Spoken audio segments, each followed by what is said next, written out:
Hello and welcome to my channel. I'm on now to share with you my makes for the Christmas in July collab,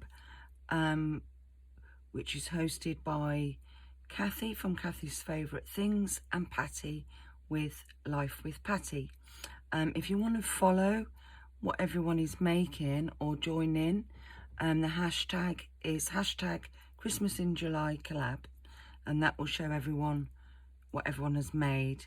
I will leave the link to everybody's channels in the description box, so do go over and show everybody your support. This is week 3, and this week we had to make an altered item. So I've chosen to alter a candle. So this is just a normal candle, although I did just drop it just before I started doing it, so we've got a little bit of a dent there, and I've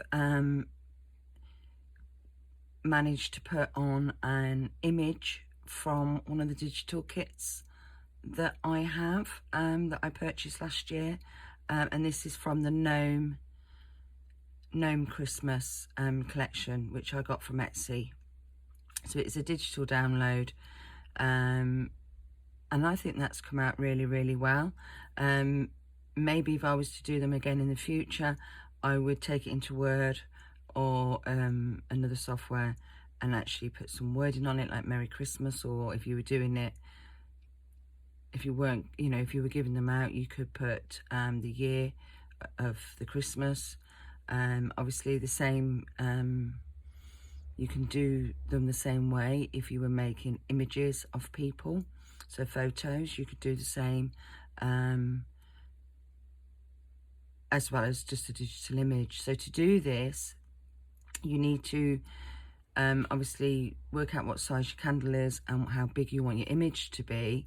So if you see there, it's just on the front there, and then you print it onto white tissue paper, and then once you've printed it out and you've cut it out, if you cut fairly close to the actual image, and then you need wax paper to go over the top, and you melt the wax paper with your heat tool.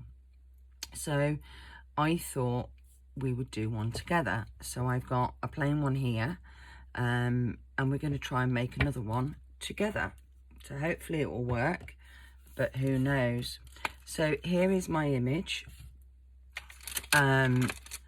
As I say, to print on tissue paper, it does depend on your printer. To do it on mine, I use a piece of A4 card, and then I cut the tissue paper bigger than the card, and then sort of fold it over the back so I can tape the majority of the back down so that it doesn't get caught in my printer. And I don't know if you'll see, I don't know if my camera will pick this up. This tissue paper that I've used, I've not used this make before. It actually has a shiny side and a dull side. So you'd want to be printing on the dull side, not the shiny side, especially if you're using an inkjet. Because on the shiny side, the inkjet would probably sit on the top of it and not actually dry. So I'm using the same image. I've cut it out as close as I can, because you don't really want any tatty edges. And then I've got the wax paper. Now on this one I didn't cut round the wax paper, I just used a square. So I'm going to try and do this one, and I've cut round it. And again, some of you may have used wax paper for food storage. I never have. So it's waxy on one side and it's not on the other. So when you're putting it on the candle, because you're going to be mounting it, you want it on the wax side down, because that's the bit that you're going to be, which will seal it. The paper that I've used is this. I got this from Amazon. I've been meaning to do this project for different things for a while and never done it.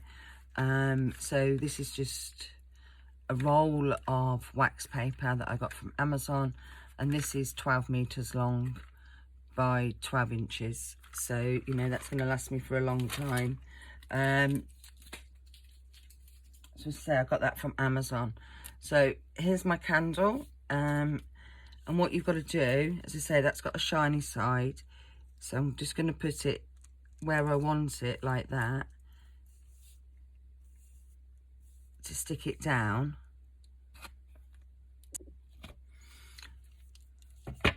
And then I'll try and place it where you want it, and then with your wax paper, you put in your wax paper over the top, like that. As you can see, I've just left a small outline all the way around. I did draw around it, but it's shiny side down, so let's put a little bit of tape on to try and keep that in place, because otherwise it's going to be pretty difficult to keep everything in place and hold the heat tool at the same time.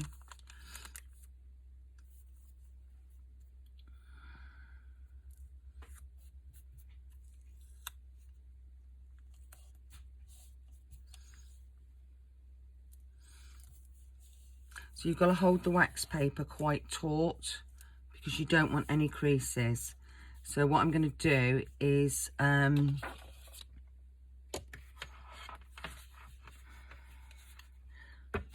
I can hold my thing properly, I've got it on the wrong side.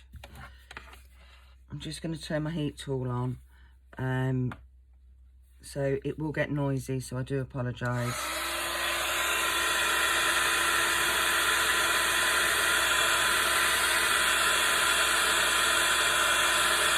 Keep your heat tool moving.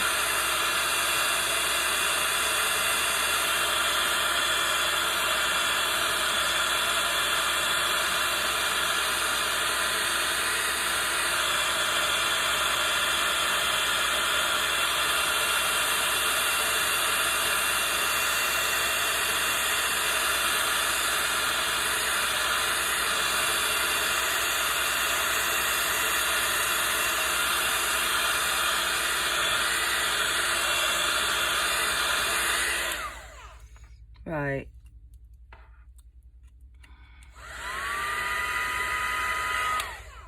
You've got to keep the heat tool moving because you don't want to mount your candle. Like I've done a bit there, but you can just brush that out like that. So these are for me anyway, so it doesn't matter.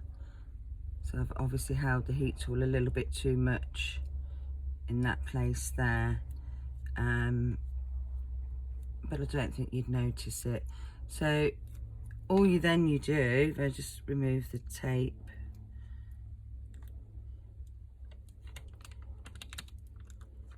the wax layer has actually mounted onto the candle.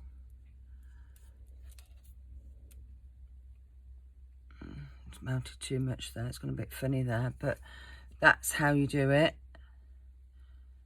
And that's now imposed on, you know, it's been put onto that candle.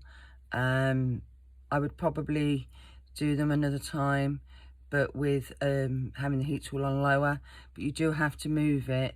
And if, I don't know if the camera picked it up, but you can actually see it melting, as though it's a bit similar to the when you're using embossing powder and you can see it change. You can actually see it changing, but I'm not sure whether my camera picked that up or not. So there we go. So there are my two candles made from a digital kit, been imposed onto the candle. So that's it for me for now. Do go over and check out everybody's projects. I'm sure they're going to be absolutely fabulous. Thank you to Kathy and Patti for letting me join in.